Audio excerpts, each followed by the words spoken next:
Everybody has a hand up like this. All right, make sure it's the correct hand. It has to be your right hand. All right. I am a native of Bad Axe, Michigan. You have your Michigan map, and this is where Bad Axe is. And it's Bad Axe, A-X-E. It's not to be misunderstood. Clint is from Bay City. Wherever you go, if you have a right hand, you have a Michigan map. Michigan is the water wonderland because we're surrounded by water. Where I live up here, where we're from, up in the thumb, it was 20 miles in 3 directions to Lake Huron. And so we have lots of water. We have so much water that we even would dig gravel pits just so we could have more water. And that's where I met my wife. The first time I met my wife, and this is going to be a different story, so you'll have to ask me back. But the first time I met my wife, I tried to drown her. And I almost succeeded. Because she told me she couldn't swim. And I told her everybody could swim, and I said, here, I'll show you. And I picked her up and I dropped her in the gravel pit.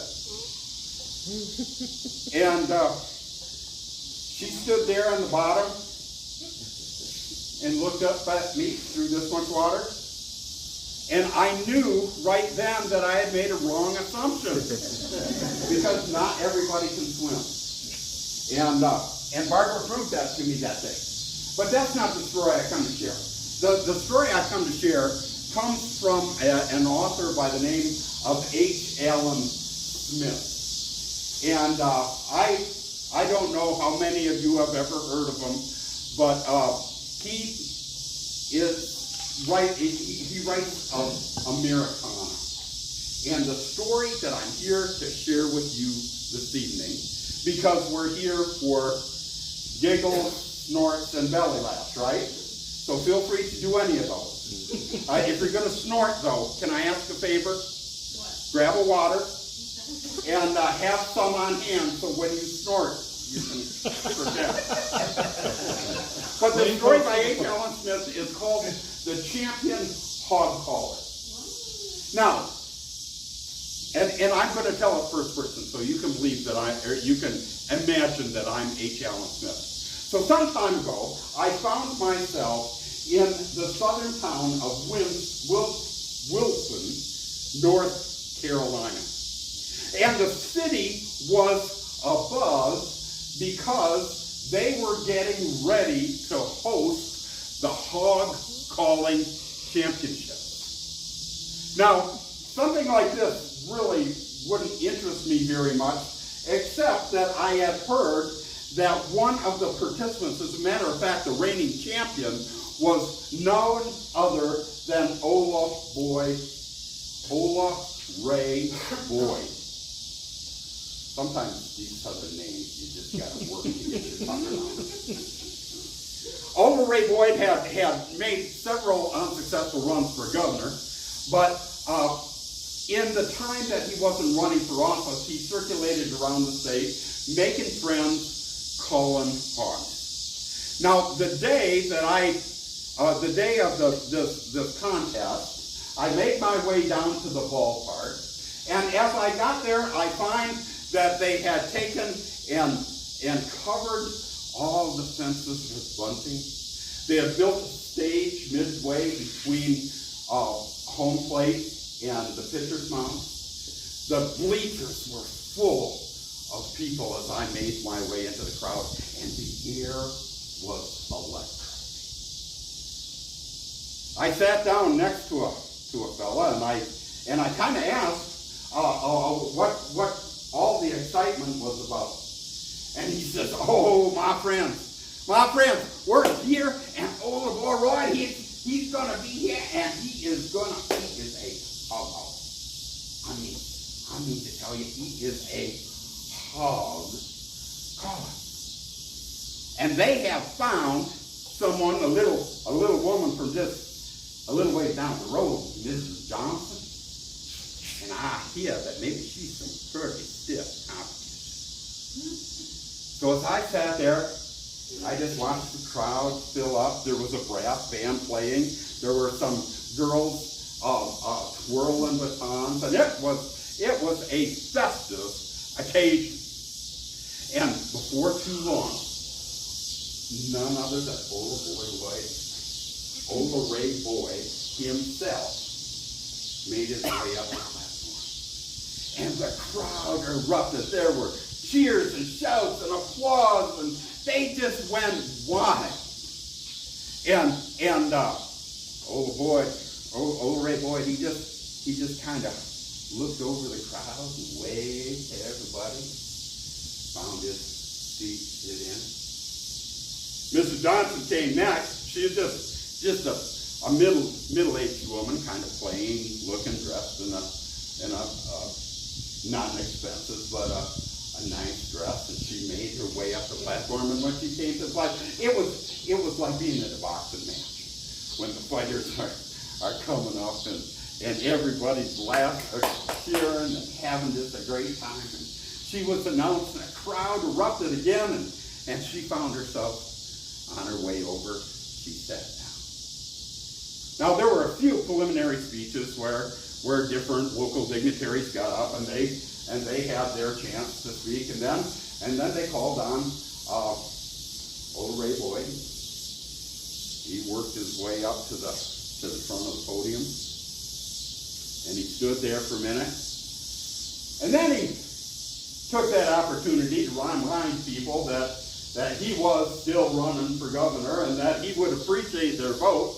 And it seems as though I remember him saying something about somebody who had such a fine command of pigs or hogs ought not have much trouble speaking to state legislature. And then he started.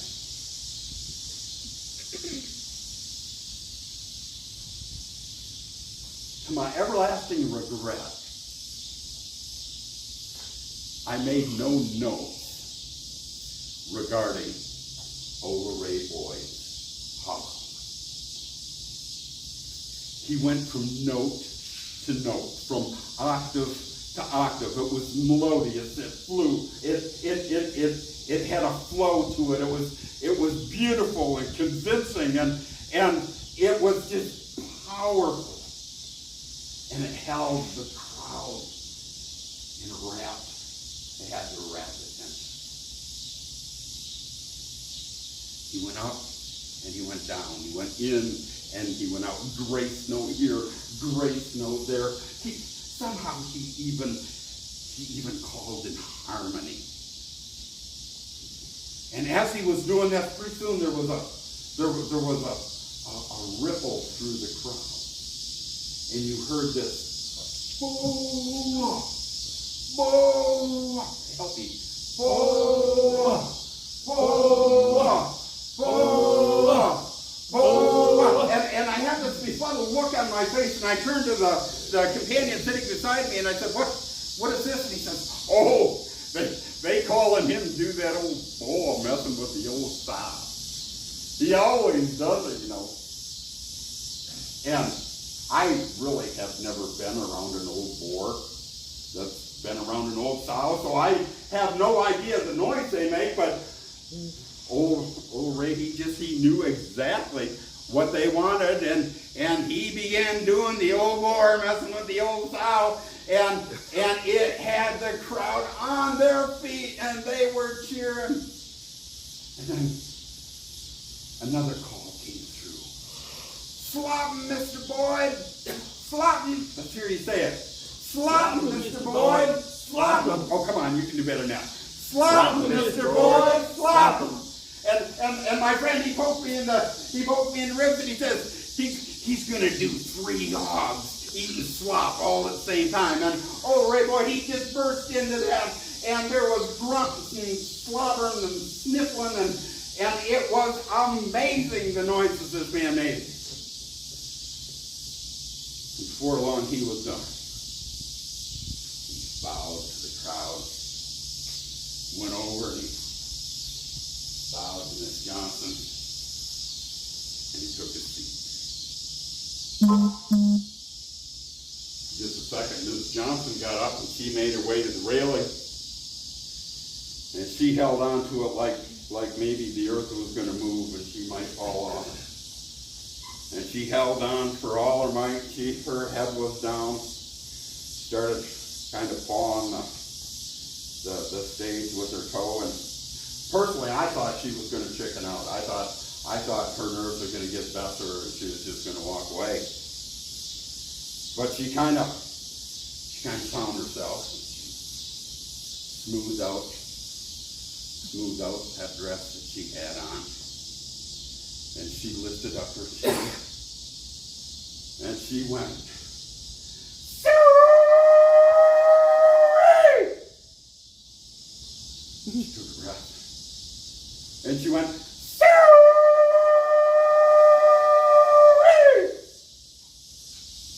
I felt like I'd been caught in the middle of the sewer.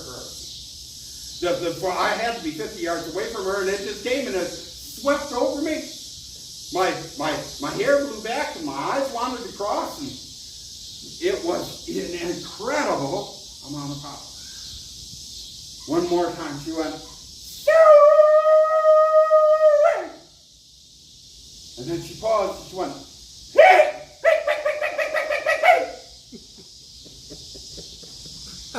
She followed through the crowd. She sat down.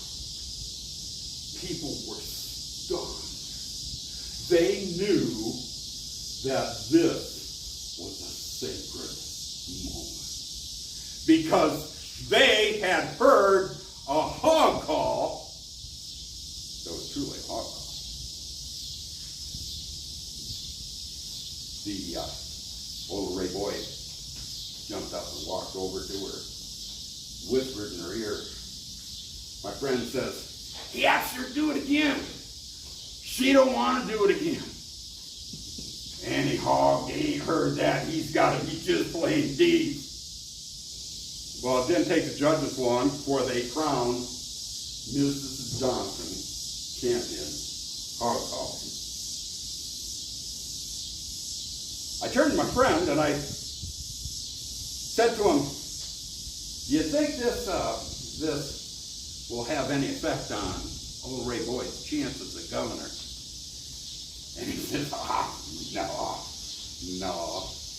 Mr. Boyd, why, he's still the best at doing what he does. But you see, when Mr. Boyd calls hogs, he's calling hogs for people.